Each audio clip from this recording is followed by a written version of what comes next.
Alors si l'Afrique n'arrive pas à décoller, ce n'est pas la faute au christianisme, c'est la faute à... L'influence cachée de l'Église catholique sur le pouvoir politique.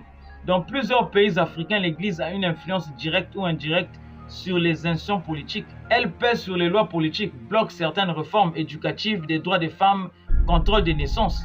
Elle influence les élections, parfois ouvertement, parfois en coulisses. Des chefs d'État sollicitent la bénédiction des évêques ou des cardinaux pour légitimer leur pouvoir aux yeux des populations croyantes. Dans certains cas, l'Église peut protéger les puissants et faire taire les voix dissidentes en prônant le pardon, la paix ou le silence face à l'injustice.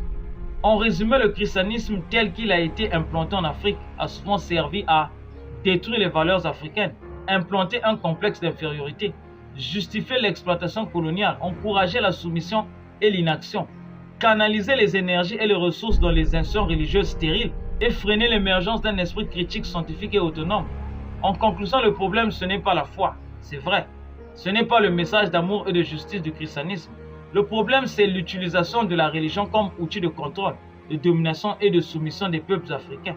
Tant que les Africains n'auront pas décolonisé leur spiritualité, tant qu'ils continueront à prier un Dieu étranger, dans une langue étrangère, pour résoudre des problèmes créés par des puissances étrangères, le vrai problème restera un mirage. L'Afrique ne se développera pas tant qu'elle n'aura pas pris le contrôle de son esprit. Car avant d'enchaîner un peuple, il faut d'abord enchaîner sa conscience.